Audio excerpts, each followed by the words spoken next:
네, 생각하는 콘서트에 오신 여러분 환영합니다. 안녕하세요. 저는 오늘 진행을 맡은 아나운서 윤아영입니다. 반갑습니다. 자, 대학 수학능력 시험이 바로 며칠 전에 있었죠. 시험은 끝났지만 여전히 걱정과 불안, 또 기대와 실망, 여러 가지 마음들로 복잡하신 분들 많을 겁니다. 특히나 오늘은 여러 가지 생각에 잠겨 있을 청춘들을 위해 또는 그런 자녀분들을 두고 계실 부모님들을 위해 많은 이야기들 나눠볼 수 있는 시간 마련했습니다. 처음에 모실 분은요, 남들이 부러워하는 명문대를 나오신 분입니다. 또 좋은 직장에 입사하셨던 이력도 있으신 분입니다. 하지만 알고 보면 많은 실패를 경험하기도 하셨고요. 또 적잖은 방황도 하셨다고 합니다. 그 경험들을 바탕으로 지금은 청춘들을 위로하고 또 위하는 여러 가지 상담을 하고 계신 분이라고 하는데요. 청춘 상담가 장재열 대표님 모시고 여기에서 많은 이야기 나눠보도록 하겠습니다. 장재열 대표님 큰 박수로 맞이하겠습니다.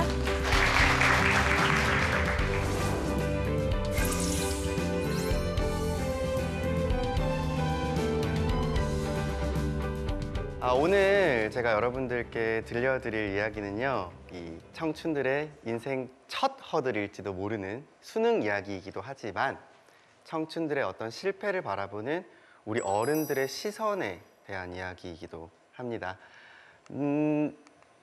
이 시선이라는 거 어찌 보면 우리가 항상 언어로 담아내면서 청춘들에게 전달되는 것들이잖아요. 우리가 이야기한 것들, 그 순간들 우리는 잊고 있지만 많은 청춘들이 트라우마로서 계속 삶에서 이어나가는 모습들을 볼 수 있었어요. 사실 저는 20대와 30대를 더 많이 자주 상담을 하게 됩니다. 근데 이 친구들의 이야기를 듣다가 도통 조금 더 이야기를 들어봐야 될 것 같은데 라는 생각이 들면 같이 인생 연대기라는 걸 써보거든요. 아주 어릴 때부터 지금까지 1년 단위로 쪼개서 내가 기억나는, 그리고 나한테 영향을 미친 것 같은 사건들을 쭉 써내려가는 겁니다. 근데 20대, 30대의 90%가 항상 쓰는 게 있어요. 대입이죠. 어떤 친구들은 대입에 실패해서 그것에 대한 열등감, 그것에 대한 수치심을 느끼기도 하지만 반대로 대입을 성공한 친구들도 성공 이후의 허무함 또는 성공 이후에 내가 선택한 전공이 내가 생각했던 것과 다르다는, 나의 선택을 믿을 수 없게 된 경험들을 토로하기도 해요. 이렇게 20대, 30대의 삶 이후에도 대입이라는 건 참 많은 청춘들에게 영향을 미치고 있는데 저 역시도 마찬가지인 것 같습니다. 지금 이렇게 날씨가 쌀쌀하니 좀 추워지는 가을이 되면 저는 약 13년 전에 제 모습이 떠오르곤 해요. 저는 당시 삼수생이었습니다. 네. 어린 시절에 8살 때부터 18살 때까지 약 11년 정도 저는 왕따와 학교폭력의 피해자였어요. 꽤나 긴 시간 동안 전교생에게 따돌림, 그리고 때때로는 두들겨 맞기도 하고 뭔가 도시락에 침을 뱉는다거나 제 목을 조르기도 하는 그런 트라우마의 사건들을 겪으면서 아이러니하게도 제 결론은 가해자들보다 좋은 대학을 가야만 한다는 강박증이었어요. 여러분들도 아시겠지만 요즘에 우리가 자라온 세대에는 왕따 폭력의 가해자들이 무조건 뭔가 좀 폭력 학생이라고 해서 공부 못하거나 하지 않습니다. 저도 마찬가지였어요. 저를 가해하던 학생들은 우등생들이었습니다. 이 왕따의 기억이나 상처로부터 벗어나기 위해서 저 애들보다 반드시 좋은 대학을 가야 한다라는 어떤 강박관념이 청소년기를 지배했던 것 같아요. 그런데 목표는 원대했습니다만 아쉽게도 저는 수재가 아니었습니다. 전교생 300명 정도 중에서 한 130등 정도를 하는 그야말로 평범 오브 평범 학생이었어요. 그래서 당연히 삼수를 할 수밖에 없는 환경까지 떠밀려 왔는데 삼수생이 돼서 뭔가 하루하루를 살아가면서 제가 제일 괴로웠던 건 이미 캠퍼스 라이프를 즐기는 친구들을 보는 것보다 엄마 아빠가 전화 통화를 하실 때였어요. 전화가 이렇게 옵니다. 항상 아주머니들은 묻죠. 그래, 너가 아들 뭐하노? 엄마가 항상 얘기해요. 뭐 그냥 하지. 언제나 저를 숨기시는 메시지들, 심지어는 삼수가 심해지면서 수능 가까워지기 시작할 때는 동네 마트를 가시지 않으셨어요. 대신 중학교 3학년인 제 여동생이 대신 장을 보는 날들도 많았죠. 그때 이런 생각이 들더라고요. 내가 실패자라서 나의 부모까지 실패자가 되는구나. 그리고 나라는 존재는 부모에게 숨기고 싶은 어떤 수치가 되는구나. 그 모습들을 보는 게 사실은 참 괴로웠어요. 근데요, 이렇게 대입을 우여곡절 끝에 끝내고 다시는 실패하지 않고 살아야겠다, 부모님의 수치가 되지 말고 살아야겠다라고 생각한 저에게 약 10년 뒤에 또 다른 실패가 찾아왔습니다. 제가 삼수를 하면서 그토록 원하던 대학, 그리고 그렇게 부모님에게 울며 불며 우겨서 가고 싶었던 전공이 미술대학을 입학을 했는데요. 10년을 딱 해보니까 알겠더라고요. 아, 이 천재들 사이에서 나는 예술가가 될 수 없구나. 그래서 28살 또 저는 저의 실패를 인정하고 더 이상 예술을 하지 않고 일반 회사원이 되기로 마음먹었습니다. 그때 가장 눈치가 보였던 건 부모님이었어요. 마지막 졸업 작품 전시회를 하면서 찾아온 저희 부모님의 눈치를 그렇게 살폈던 것 같아요. 아, 또 나를 부끄러워하지 않을까? 부끄럽겠지? 근데 그 순간 들었던 어머니의 말씀은 10여 년 전과는 또 다른 뜻밖의 이야기를 하시더라고요. 이런 말씀을 하셨어요. 야, 너무 다행이다. 네가 한 10년 그렇게 네가 원하던 미술 원 없이 해봐서 이제는 다 털고 사회생활 할 수 있겠네? 라고, 다행이다라고 말씀을 하시는 거예요. 그런데 사실은 다행이 아니었어요. 그렇게 회사를 입사하고 인사 담당자라는 전혀 다른 직종으로 사회생활을 시작했습니다만 저는 불과 10개월 만에 조직 생활에 적응하지 못하고 우울증과 공황장애로 정신과 입원 권유를 받고 퇴사를 하게 됐습니다. 도무지 받아들일 수가 없었어요. 열심히 공부했고 대학을 갔고 내 자의로 내 전공을 포기했지만 그래도 열심히 취업 준비를 한 끝에 대기업 가서 이제 좀 잘 살려나, 부모님의 자랑이 되려나라고 생각했을 순간에 남들은 다 회사를 다니는데 저 혼자 우울증과 공황장애를 얻고 1년도 못 채우고 퇴사를 한 거예요. 그렇게 울면서 우울증 치료를 받고 방 안에 처박혀 있다가 우연히 상담 선생님의 권유로 글쓰기 치료를 하던 것이 인터넷 세상에서 화제가 되면서 제 글을 보러 많은 사람들이 몰려오고 그 사람들이 저에게 한 통 한 통 편지를 쓰면서 나도 그래요, 나도 그런 상처가 있어요 라고 말하는 것에 화답해 준 게 사실은 상담가의 길을 걷는 시초였어요. 그때 어머니가 또 한 번 말씀하시더라고요. 너무 다행이다. 네가 10개월이라도, 고작 10개월이라도 인사 담당자 일을 해봤으니까 지금 요즘 이 취업 어려운 시대 취준생들의 마음을 네가 들어줄 수도 있고 줄 정보도 있겠구나. 너무 다행이다 라고 얘기하시는 거예요. 그때 마주한 어머니의 말씀이 저는 너무 낯설었어요. 사실은 진심이 아닐 수도 있지 않을까라고 의심을 할 정도였는데 요즘 상담가로서 6년 차가 넘어 7년을 향해 가는 지금에서야 깨달았습니다. 아, 엄마도 엄마의 역할이 처음인지라 점점 성장하고 있었구나.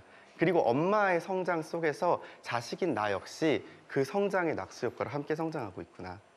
그 속에서 제가 느꼈던 건, 아, 내가 실패라고 생각한 순간들을 엄마가 다음 순간으로 넘어가서 작용할 수 있는 어떤 기제로서 해석해주고 있구나라는 느낌이었어요.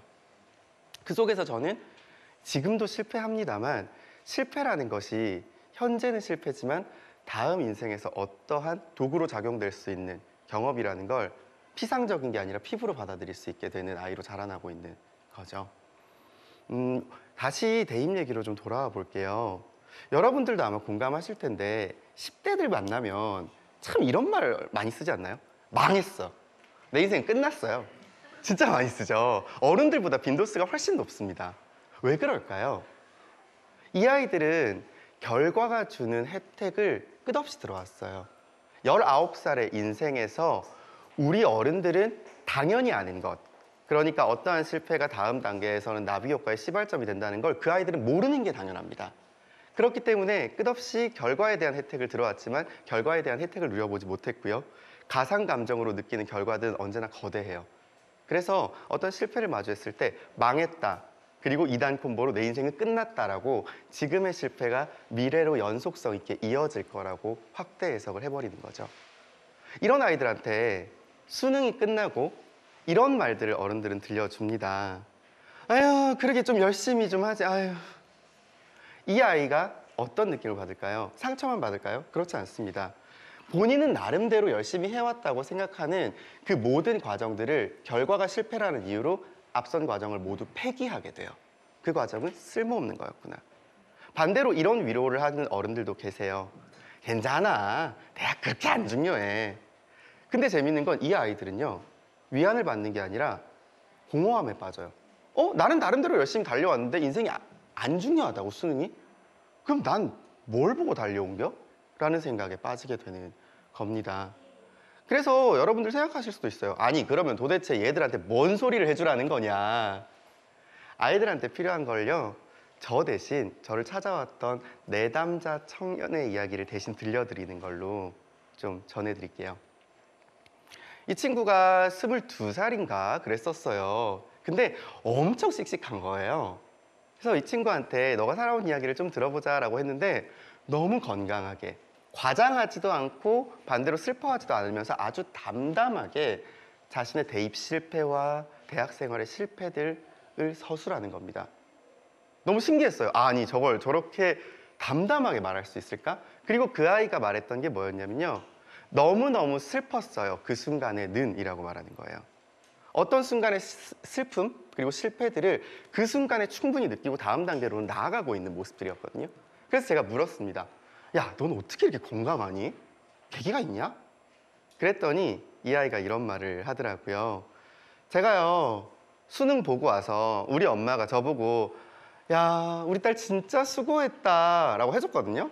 근데 솔직히 아무 느낌 안 들었어요. 왜? 엄마들 다 해주니까 수능날은.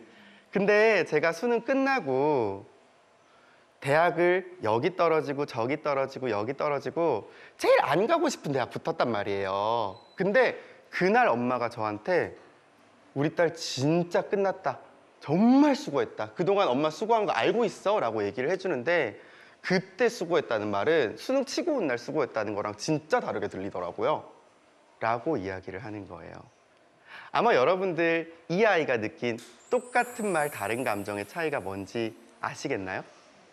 이건 뭐냐면 과정을 존중받은 경험으로서 그 메시지가 아이에게 전해졌다라는 겁니다. 수능은 사실 과정 중의 일부예요. 수능 이후에도 합격자 발표를 기다려야 하죠. 하지만 모든 결과가 나오고 실패로 결론이 났을 때 수고했다라는 말은 이 모든 과정들을 지켜봐준 엄마의 존중감이 전달되는 거였던 겁니다. 사실 그런 것 같습니다. 한국 사회에서 청년이 겪는 이 삶이라는 건요. 끝없이 하나의 문을 열고 그 다음 문을 열고 그 다음 문을 열고 문을 열면서 계속 걸어가는 시기인 것 같아요. 이 아이들에게 필요한 건 문이 하나 닫혔다라는 그 경험의 상처, 하나 열었다라는 그 환희감보다 그 이후에 켜켜이 쌓여있는 문들을 열 수 있는 동력을 심어주는 게 아닌가 싶어요. 비록 대입이 성공한 아이일지라도 실패한 아이일지라도 20대에는 또 다른 과정들을 거쳐야 하죠. 그것이 창업이든 취업 준비든 공무원 시험 준비든 아이들은 또 다른 과정으로 들어가야 합니다.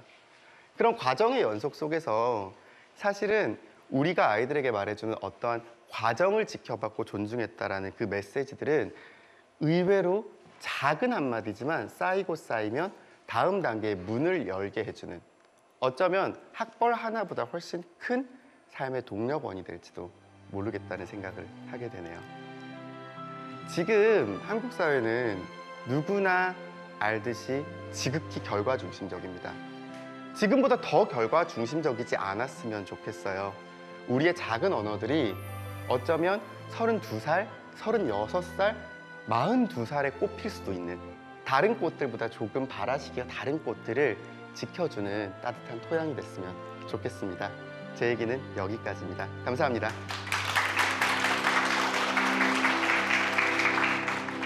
자, 장재열 대표님의 얘기를 들으면서 이게 비단 남의 이야기일까요? 우리도 비슷한 방황, 비슷한 경험, 뭐 다른 종류의 시련일지라도 한 번쯤은 겪었던 일일 겁니다. 하지만 조금은 달랐던 건 다행이다라고 말해주는 어머님이 있으셨다는 거. 그러니까 청년들이 용기를 얻는 계기가 되는 건 부모의 역할이 그 중심에 있다는 거 다시 한번 느낄 수 있는 계기가 됐으면 좋겠습니다. 부모님들은 자녀들이 실패하든 성공하든 그 과정의 의미를 되새길 수 있는 시간이었으면 좋겠습니다. 자, 그래야 또 새로운 도전을 시작할 수 있을 테니까요. 이번에 모실 분은 특이한 이력을 가지고 계신 분입니다. 한땐 대한민국 최고의 스타 강사셨는데요. 과감히 학원가에서 은퇴하고 지금은 교육평론가로서 교육 개혁에 힘을 보태고 계신 분입니다. 오늘 이야기해 주실 주제는요. 스펙 꼭 필요한가입니다. 자, 교육평론가 이범 선생님 박수로 모시겠습니다.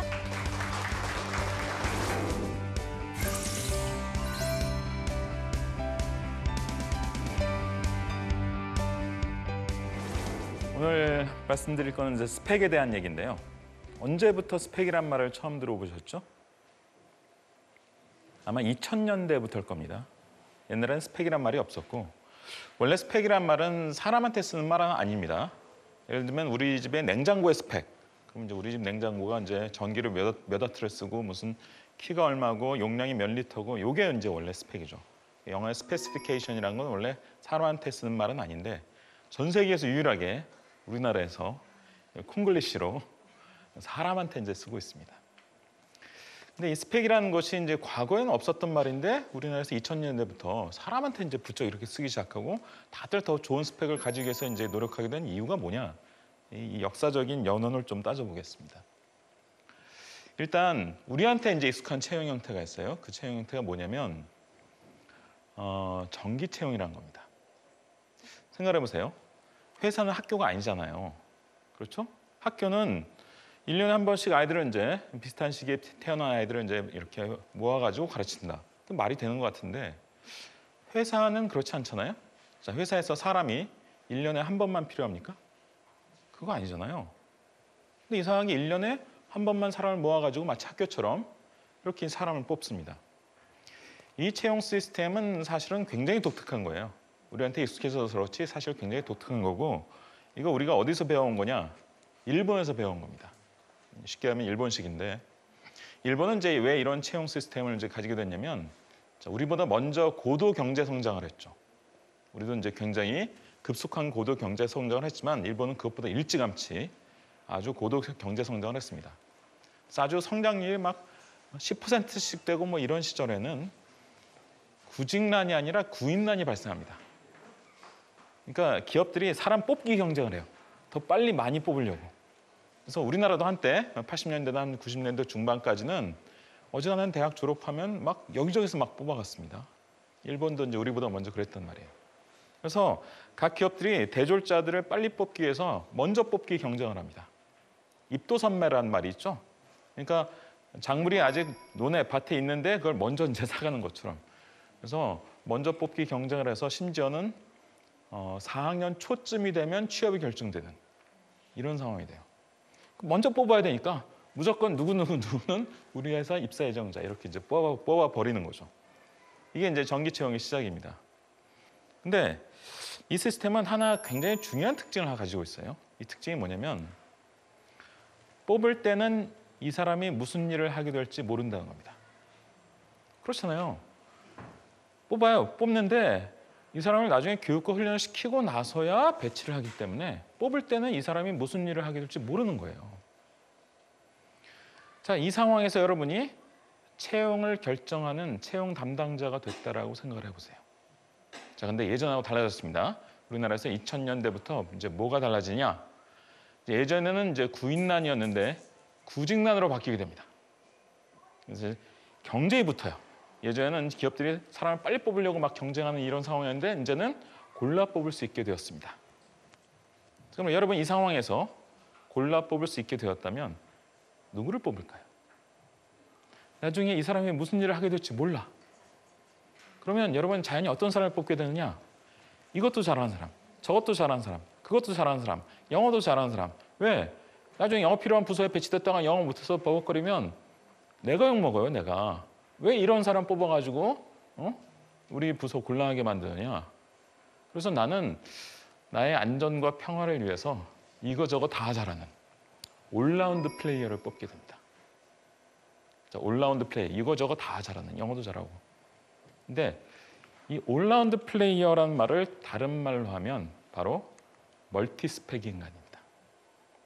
이런저런 스펙을 다 가지고 있는 사람들. 자, 스펙에 뭐가 들어가죠? 일단 출신 대학이 들어가죠. 대학 때 성적이 들어가죠. 물론 대학 때 뭘 전공했는지도 들어갑니다. 그것만이 아니죠. 이건 좀 전통적인 그런 내용들이라면 2000년대 이후에 뭐가 붙죠? 토익 점수가 붙죠. 또 각종 자격증이 붙죠. 각종 여기저기 수상 실적이 붙죠. 뭐 심지어 어디서 봉사활동한 거 붙죠. 별의별 게 다 붙습니다. 자, 그래서 2000년대 이후에 스펙이라는 것이 이제 점점점 여러 가지가 요구되게 되면서 그때부터 이제 우리 귓전에 스펙이 중요하다. 기업은 스펙을 기준으로 사람을 뽑는다. 이런 말이 들려오기 시작한 거예요. 그러면 그때 스펙이란 건 뭔가 한번 잘 생각해 보세요. 한 분야 아주 깊이 있는 스펙인가요? 아니잖아요. 이것도 잘하고 저것도 잘하고 그것도 잘하려면 한 분야의 깊이 있는 스펙이긴 어려운 거예요. 특히 학부 정도 졸업한 사람이라면 더더욱 그렇죠. 그러니까 이거저거 다양한 스펙, 이거저거 어지간히 다 잘해낼 수 있는 사람인가. 이거를 이제 보게 되는 겁니다. 그래서 이제 스펙의 전성기. 제가 보기엔 한 2010년대 초반 정도까지가 우리나라 스펙의 전성기였습니다. 근데 문제는 뭐냐? 자, 일본은 이 채용 시스템이 거의 그대로 유지되고 있습니다. 일본이 참 보수적인 나라고, 그러니까 일본의 어지간한 대기업이나 중견기업은 이 시스템을 거의 변화시키지 않았어요. 거의 그대로 유지합니다. 이제 우리나라 노동시장이 근데 일본보다 빨리 변하기 시작했어요. 어떠한 식으로 변하기 시작했냐? 서구식, 그러니까 미국이나 유럽식으로 이제 변화하기 시작했습니다.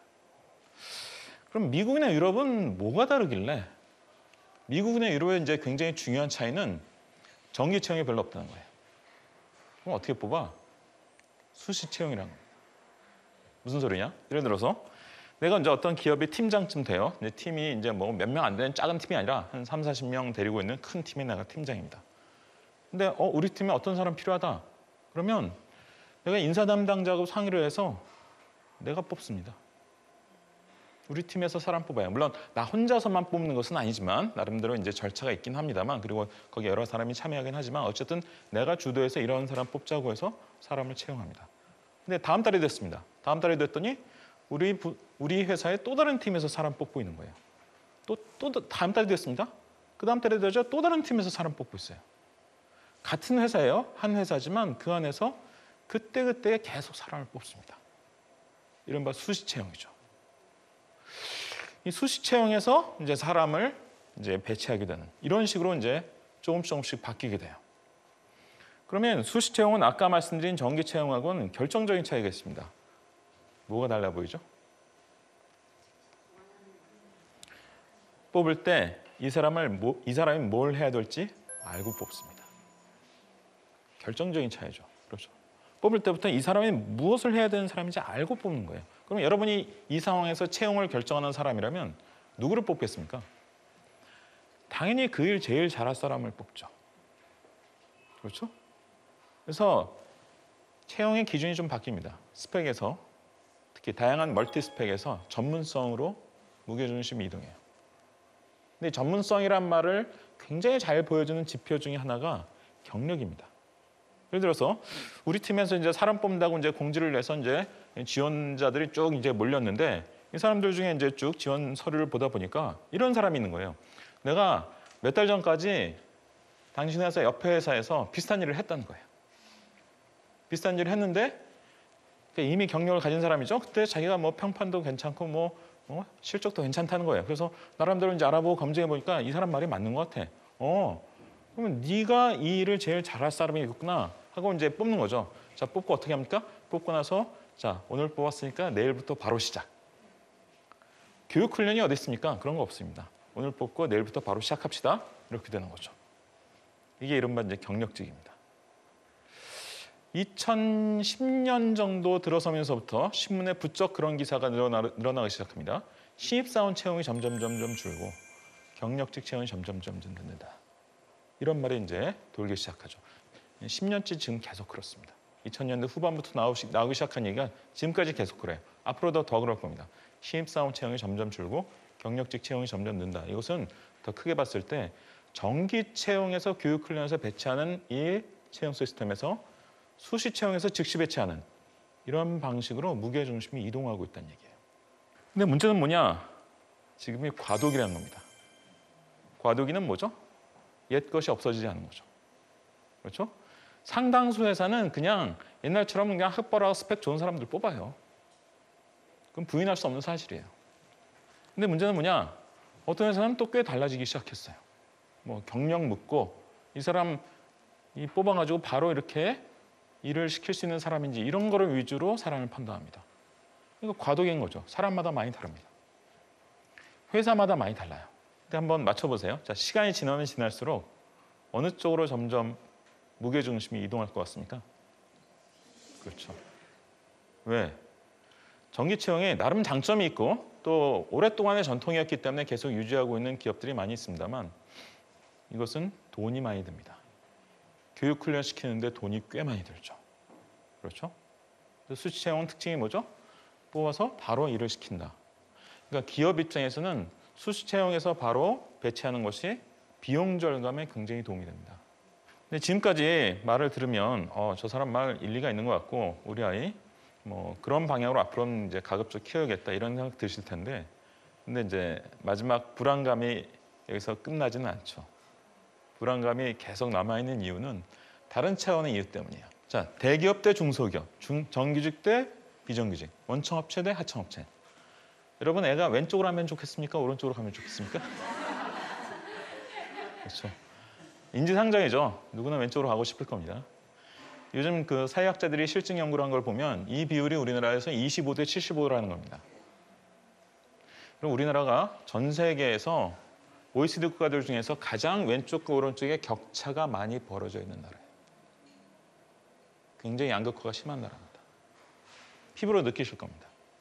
그러니까 제가 좀 전에 말씀드린 스펙에서 전문성으로 무게중심을 조금씩 이동하고 있다. 그럼 두 가지 전략이 있을 수 있죠. 학벌과 스펙을 추구하는 전략이 있을 수 있습니다.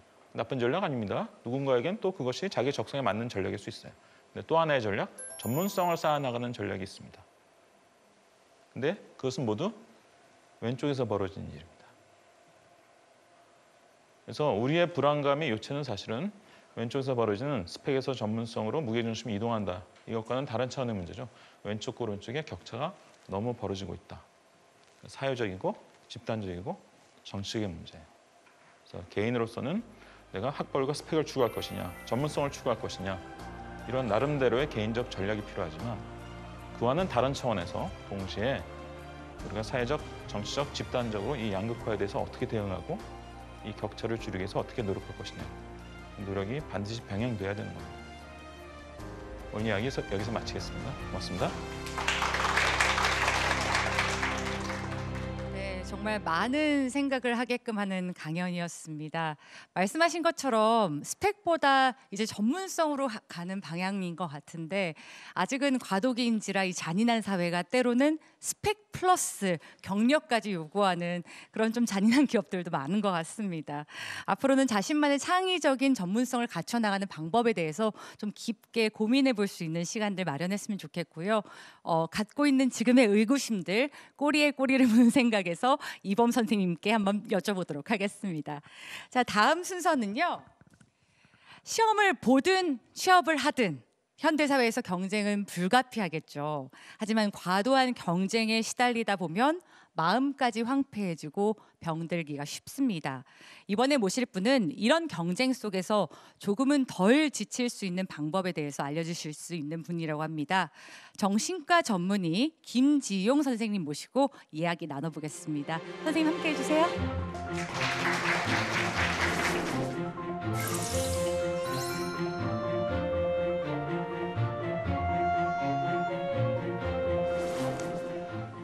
여기 도표만 보시면 너무 직관적으로 보이는데 20대의 우울증이 급증하고 있다고 해요. 이 표는 이제 16년까지만 나와 있는데 당연히 17년, 18년 계속 늘어나가고 있을 거라고 생각을 하고요.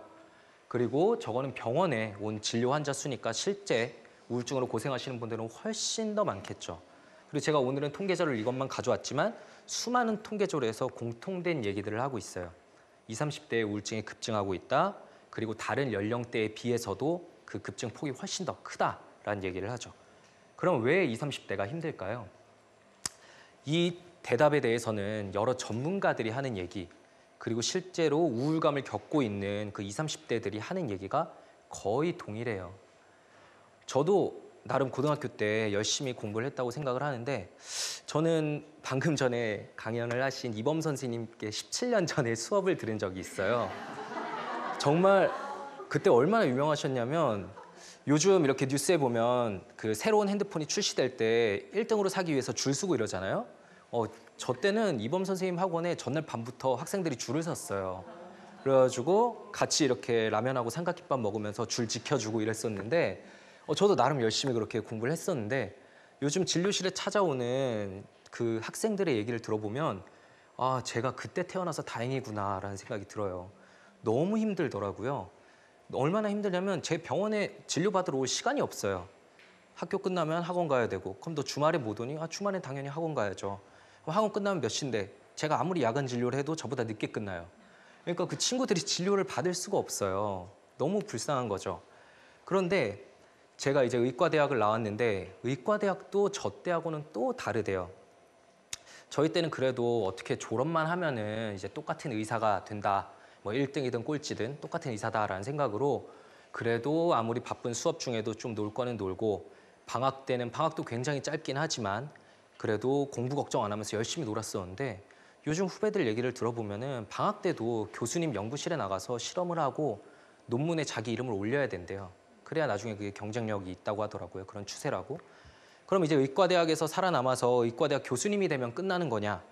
아니에요. 하루에 뭐 100명씩 넘게 환자를 봐도 논문을 그 와중에 또 써야 돼요. 논문 점수를 못 채워서 가끔씩 병원에서 쫓겨나는 교수님들도 계세요.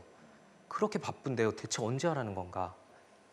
왜 이렇게 모두 다 힘든 방향으로 가게 되는 걸까요? 사실 저는 그 문제에 대해서는 제가 그 전문가가 아니라서 잘 모르겠어요. 근데 모두가 힘들어지고 있다는 거는 확실해요.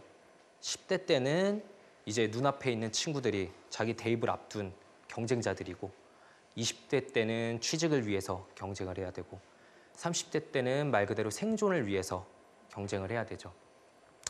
뭐 그런 대입, 취직, 뭐 살 집을 구하는 거 이런 게 뭐 쉽지 않을 때가 있었냐마는 요즘은 확실히 그에 들어가는 정도, 노력의 정도나 시간이 훨씬 더 늘어나게 됐어요. 우리 삶은 100m 달리기 같은 그런 잠깐만 힘을 내면 되는 그런 시합이 아니에요. 이런 마라톤 같은 어떻게 보면 마라톤보다 훨씬 더 끝나지 않는 긴 시합이죠. 근데 여기 사진을 보면은 아실 거예요. 분명히 이 앞에 빈 공간이 많이 있을 텐데 그 누구도 앞서서 달려나오지 않잖아요. 가끔 이제 뭐 여름에 마라톤 올림픽이나 아니면 겨울에 올림픽 때, 동계올림픽 때 뭐 장거리 스피드 스케이팅 이런 걸 보시면 맨 먼저 앞서 달려나간 분들이 결승선에서는 어떻게 되시는지 다들 아실 거예요. 그 말은 뭐냐? 속도 조절이란 게 반드시 필요해요. 저는 진료실에서 쉬지 못하는 분들을 정말 자주 만나요. 내가 잠깐 쉬고 있을 때 남들은 계속 달리고 있을 거다라는 생각에 퇴근하고 그리고 주말에는 스터디해야 되고 회사원인데도 영어학원 가야 되고 독서 클럽 다녀야 되고 쉬지를 못해요. 근데 사람의 뇌는 컴퓨터랑 거의 비슷하거든요. 컴퓨터를 우리가 쉬지 않고 프로그램을 여러 개 계속 돌리면은 어떻게 되는지 다 아시죠? 에러가 나요. 버벅거리기 시작하고. 사람의 뇌도 똑같아요. 그래서 우리가 보통 퇴근할 때 컴퓨터 끄고 퇴근하잖아요. 다음날 다시 켜고. 그런 것처럼 뇌에도 휴식 시간을 줘야 되는데 그러지 않으면 결국엔 달리다가 쓰러지게 되죠. 그런 분들을 정말 많이 만나 뵙게 돼요. 저희가 이제 의과대학에서 마지막 학년이 되면 6년 코스 중에 마지막 학년이 되면 이제 의사고시를 앞두게 돼요. 그걸 통과해야만 의사가 될 수 있으니까 그거 통과 못하면 6년 날린 거거든요. 그러니까 굉장히 부담이 큰 시험이에요. 그래서 보통 한 6개월 전부터 열심히 준비를 시작하는데 저희 때 정신과 교수님이 이제 그 공부를 시작하는 타이밍에 수업에 들어오셨어요. 그들 하신 말씀이 내가 오늘 되게 중요한 걸 말해주겠다 라고 하면서 사람의 뇌는 한계가 있다. 집중력은 아무리 열심히 해도 하루 8시간 이상 넘지 못한다. 너희들 내일부터는 오전에 4시간 공부하고 점심 먹고 4시간 공부하고 그러고 나서 저녁 먹고는 놀아라. 자기가 하고 싶은 거 해라. 그게 장거리 달리기에서 훨씬 더 지치지 않는 방법이다 라고 얘기를 해주셨는데 저희 모두 다 너무 듣고 싶어 하던 말을 이렇게 권위자가 해주니까 너무 반가웠죠. 그래서 모두가 그 방법을 정말 열심히 따랐어요. 저도 열심히 따랐고. 근데 정말 너무 좋은 거예요. 집중해서 공부할 수 있어요. 일단 내가 저녁에 놀아야 되니까 맘 편하게 놀려면 누가 시키지 않아도 낮 시간에 열심히 공부해야 돼요. 그리고 또 오전 4시간이란 걸 채워야 되니까 밤에도 너무 늦게까지 놀진 않아요. 그냥 자는 거죠. 그래서 규칙적인 생활로 정말 꾸준히 달려갔었고 모두 다 좋은 결과를 냈었고 저는 지금도 그 방법이 되게 옳다고 생각을 해요. 여기도 이제 장래의 수험생 혹은 지금의 수험생을 둔 부모님들이 계시다면은 꼭 그런 속도 조절이 필요하다는 점은 말씀을 드리고 싶어요. 다음으로는 이제 우리가 마라톤 시합을 하면은 누구나 보면은 도중에 음료수나 물을 한 모금 마셔요. 이때도 안 마시고 더 빨리 나가면 한 발짝 멀리 갈 수는 있겠지만 결국 길게 가지 못하겠죠. 우리 삶에서도 이렇게 나에게 행복을 줄 수 있는 뭔가 청량감을 줄 수 있는 그 어떤 게 필요해요. 너무 스트레스 받는 기간이 길어지고 그런 거 뇌 호르몬들을 재충전해 줄 수 있는 기회가 없어지면 결국 번아웃 되게 돼요. 그때가 되면은 예전엔 내가 재밌게 했던 것도 더 이상 흥미가 느껴지지 않고 아무런 의욕도 들지 않고 짜증만 쉽게 나고 잠도 깊게 못 자요. 저는 우리나라 수많은 수험생들 그리고 공시생들이 그런 번아웃 상태에 있다고 생각을 해요. 근데 그분들이 그럼 이제 내가 좀 지쳤구나. 쉬었다 다시 충전하고 해야겠다. 이렇게 마음을 먹을까요? 당연히 아니죠. 이러면 안 되는데 라면서 본인을 더 채찍질하고 노력하려고 해요. 그런데 안 되죠. 그게 의지의 문제가 아니라 뇌가 고장난 거니까요. 그런데 안 되니까 또 스스로를 자책하고 우울해지게 돼요. 그래서 그런 현상을 피하기 위해서는 무조건 도중에 쉬고 재밌는 거를 해야 돼요. 근데 또 이제 재밌는 거 좀 하세요. 해야 돼요. 좋은 거 해야 돼요라고 하면은 요즘에는 또 그렇게 경쟁적으로 좋은 걸 하려고 그래요. 뭐 남들 다 하는 거 좋은 거 해야 될 것 같고 핫하다는 데 가서 놀아야 가지고 이렇게 사진 찍어서 올려야 될 것 같고 근데 그런 게 중요한 게 아니거든요. 그건 그 나름대로 피로감을 불러올 뿐이고 뇌가 지금 지쳐 있는데 그런 게 잘 되겠어요? 그냥 뭐 친구와 잠깐 만나는 거, 뭐 내가 좋아하는 게임 딱 한 판 하는 거, 뭐 운동 잠깐 하는 거 이런 것들이 뇌에 말 그대로 리프레시를 가져다 주는 것들이고 그런 것들을 꼭 할 수 있어야 돼요. 다음으로 세 번째로 꼭 말하고 싶은 건 같이 갈 수 있어야 돼요. 제가 이제 1년쯤 전에 처음으로 TV에 이제 출연하게 될 때가 있었어요. 너무 긴장이 됐죠. 너무 긴장이 되고 저랑 그 팟캐스트를 같이 진행하는 친구가 둘이서 나가게 됐는데 이제 딱 스튜디오에 가니까 현실감이 안 드는 거예요. 이제 뭐 보던 연예인분들이 앉아 있으니까 내가 지금 꿈을 꾸나 막 이런 생각이 들고 목소리도 잘 안 나오고 막 시야가 흐려지더라고요. 이런 게 불안 증상이구나 막 느꼈는데 제가 그때는 진짜 대본을 다 외워갔거든요. 정말 열심히 틀리면 안 된다는 생각에. 그래서 그분들이 질문 하나 던지면 열심히 읊었어요. 그분들 눈도 못 쳐다보고. 그러다 보니까 머릿속으로 그 생각만 하고 목소리는 점점 조그매지고 막 이러고 있는데 옆에 친구를 보니까 얘는 평소랑 똑같이 말을 너무 잘하는 거예요. 유창하게. 그래서 와, 얘는 어떻게 이렇게 잘할까? 그래도 그나마 같이 나와서 다행이다. 내가 망신 안 시키겠구나. 근데 그러면서도 뭔가 열등감, 비교의식이 드는 건 어쩔 수 없었어요. 그래서 되게 힘든 시간이 끝나고 이제 그 녹화가 끝난 다음에 둘이서 첫 TV 출연을 기념하면서 가볍게 맥주 한잔을 하러 갔어요. 그래가지고 자리에 딱 앉자마자 그 친구가 저한테 아니 형은 어떻게 그렇게 평소하고 똑같이 말을 잘해? 긴장을 하나도 안 하고 나는 진짜 죽는 줄 알았는데 이 말을 하는 거예요. 제가 너무 어이가 없었어요. 그래가지고 야 무슨 소리 하냐. 나 진짜 너가 똑같이 말하던데 이러니까 그 친구도 무슨 소리 하냐고 자기는 너무 떨려서 미리 어떤 그 불안을 가라앉히는 약까지 먹고 나왔는데도 견딜 수가 없더라 이런 말을 하는 거예요. 그때 저는 크게 느꼈죠. 비교되는 감정, 열등감이라는 건 이렇게 생겨나는 거구나. 실체가 없는 거구나. 그리고 거기서 더 크게 느낀 건 그 비교되는 감정이란 거를 그 대상에게 솔직히 털어놓으면 많은 거를 정리하고 넘어갈 수 있구나라는 거를 알게 됐어요. 그래서 오늘도 앞선 두 분이 너무 강연을 잘하시는데 저도 모르게 또 나는 어쩌지 이런 생각이 들더라고요. 근데 그때도 그래 나는 그냥 내 할 것만 하면 된다 이런 마음으로 좀 저를 가라앉힐 수 있었어요. 이런 마라톤 똑같아요. 마라톤을 하다 보면 나보다 앞서 나가는 사람이 보여요. 내 뒤에 가는 사람은 보이지 않죠. 그래서 항상 내가 뒤처지는 것 같아요. 근데 그러면은 사람은 사회적 동물이기 때문에 혼자이면 항상 불안해져요. 내가 이 방향은 맞게 가고 있는 건가? 지금 이 속도는 적당한가? 이런 질문들로 계속 자기를 자책하고 불안해지고 우울해지게 되죠. 근데 그럴 때 아니야, 잘 가고 있어. 우리 잘 가고 있어. 맞아. 야, 나도 지금 너랑 똑같은 감정 느끼는데. 이런 얘기를 나눌 그런 팀메이트가 있다면 훨씬 더 지치지 않고 갈 수 있어요. 그래서 그런 공부하는 분들, 수험생들이 친구 만난다. 절대 막으시면 안 돼요. 혼자서 그 과정 중에 빠져 있으면 얼마나 힘든지 몰라요. 그래서 제가 오늘 드리고 싶은 말씀은 잘 버티려면 속도 조절을 해야 되고 중간중간 재충전을 할 수 있는 도구들이 있어야 되고 그리고 같이 가는 사람들이 있어야 된다. 이 점을 꼭 기억하셨으면 좋겠어요. 네, 힘든 경쟁 사회에서 너무나 지쳐가는 우리 모든 청춘분들이 앞으로 지치지 않기를 그리고 행복을 찾을 수 있는 자기만의 방법들을 찾아내기를 진심으로 기원하면서 오늘 짧은 강의 마치겠습니다. 경쟁에 덜 지치려면 우리가 더 행복해지려면 혼자보다 여럿이 함께 가야 한다. 이 마지막 말씀이 굉장히 인상 깊었는데요. 아프리카 옛 속담에도 그런 말이 있죠. 빨리 가려면 혼자 가고 멀리 가려면 함께 가라.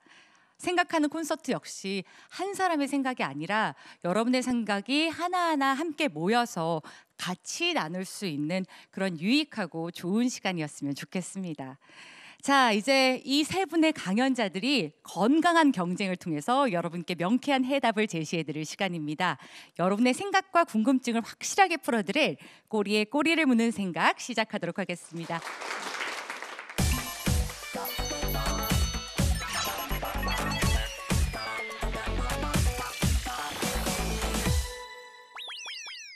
네, 꼬리에 꼬리를 무는 생각. 오늘 방청객분들은 세 분의 강연을 듣고 어떤 생각들을 나누셨는지 한번 이야기 듣도록 해보겠습니다. 자, 한번 키워드 살펴볼까요? 네, 여러분 이 뇌구조에서 가장 크게 보이는 글자가 뭔가요? 위로. 네, 장재열 대표님의 어머님께서 하셨던 말씀 중에서 너무 다행이다, 잘 됐다. 이렇게 위로의 말씀을 해주셨던 경험이 혹시 이범 선생님이나 아니면 김주영 전문의께서도 있으셨는지 어떤 경험들이 있으셨는지도 공유를 좀 해주세요. 선생님은 설마 시련이 없다고는 안 하시겠죠? 저는 제일 친한 친구 둘이 일찍 죽었어요. 제가 고등학교 때 제일 친했던 친구가 2002년에 교통사고로 죽었고 또 사회생활하면서 제일 가까웠던 친구는 2001년에 병으로 일찌감치 세상을 떴는데 그래서 저는 제일 친한 친구가 저희 와이프예요. 그래서 저는 제일 위로가 되는 순간이 저희 와이프가 저를 안아줄 때예요. 여기 마침 아마 기혼으로 추정되는 여성분들이 많이 오셨는데 집에 만약 남편분이 있으면 없는 분은 뭐 제외하고 남편분이 있으면 집에 가서 좀 꼭 안아주세요. 아내분의 존재가 가장 큰 위로가 되신다는 말씀이시죠? 그럼요. 네. 네, 알겠습니다. 자, 다음 키워드 한번 살펴볼까요? 꼴찌에게. 네, 아마 이 키워드에 대한 대답을 해주실 수 있는 분은 여기 중에서 삼수를 해본 경험이 있으신 장재열 선생님밖에 없으실 것 같습니다. 네, 꼴찌에게라는 키워드 혹시 누가 하셨나요? 그 실패에 대해서 어떻게 받아들여야 되는지 말씀 잘 들었어요. 특히 이제 내가 경험한 실패를 좀 혼자서 좀 위로하는 시간도 되었고요. 예, 잘 들었습니다. 이제 우리나라 학교 구조상 학교에서 성공한 아이들은 극소수고 이제 대다수의 아이들이 실패를 하는데 실패만 계속 경험했던 꼴찌들에게 어떻게 응원해 줄까 이런 것들을 좀 질문드리고 싶었습니다. 네. I, my, me라 그러죠. 내가, 나는, 오늘, 나와. 나를 많이 쓰는 아이들이 있고요. 은영이 언니가, 선생님이, 우리가, 걔네가 라고 하는 we, our 이런 단어를 많이 쓰는 아이들이 있어요. 두 아이들은 작은 경험, 성공의 경험을 해야 되는 그 유형이 다릅니다. I, my, me를 많이 쓰는 아이들에게 성공은 어떤 식으로 주로 인지가 되냐면 내가 좋아하는 걸 찾은 경험. 네, 찾은 경험이에요. 그러니까 아까 말씀해주신 어떤 선택권이 나에게 있고 그로 인해서 내가 무언가를 찾은 경험. 그 이후에 그걸 성공 실패보다는 찾았다. 내가 어떤 자아를 근본으로 해서 어떠한 것을 찾아냈다. 그리고 찾아낸 엄마 나 요거 좋아하는 것 같아 라고 했을 때 어머 그래? 그게 심지어 만화일지라도 게임일지라도 나 이거 좋아해. 어머 그래?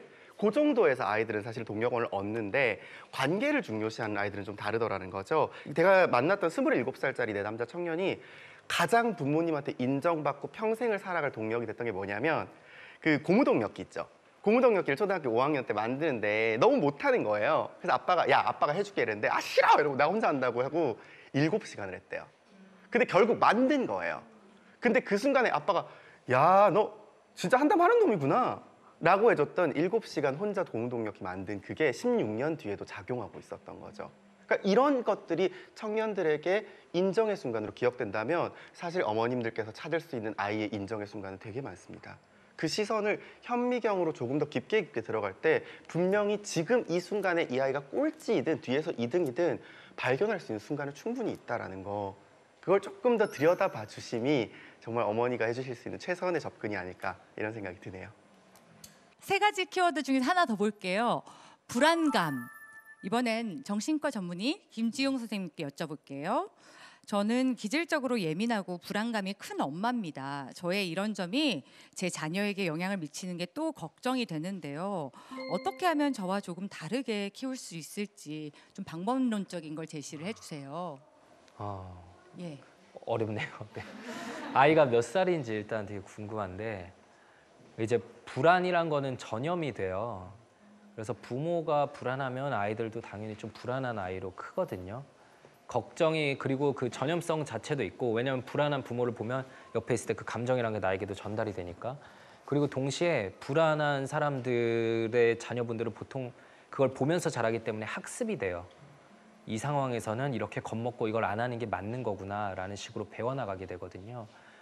그래서 타고난 기질적으로 유전되는 부분도 분명히 있을 거고 그렇게 감정의 전염성을 받은 것도 있고 학습되는 부분도 있어서 분명히 불안한 부모에게서 자란 아이는 불안한 나중에 성인이 되는 경우들이 꽤 많죠. 근데 정말 다행인 거는 이 어머님께서 지금 이게 문제라는 거를 알고 계시다는 게 진짜 다행이에요. 그래서 본인의 불안을 컨트롤할 수 있는 방법들을 일단 고민해 보셔야 될 거예요.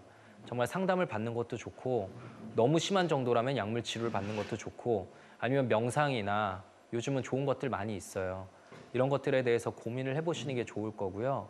그리고 일단은 지금 아이가 날 닮을 거다. 이것도 이분의 불안을 반영하는 생각이라고 보는데 꼭 그러리란 보장은 없어요. 저도 이제 아이가 둘이 있는데 첫째는 저랑 정말 똑같은데 둘째는 저랑 완전히 다르거든요.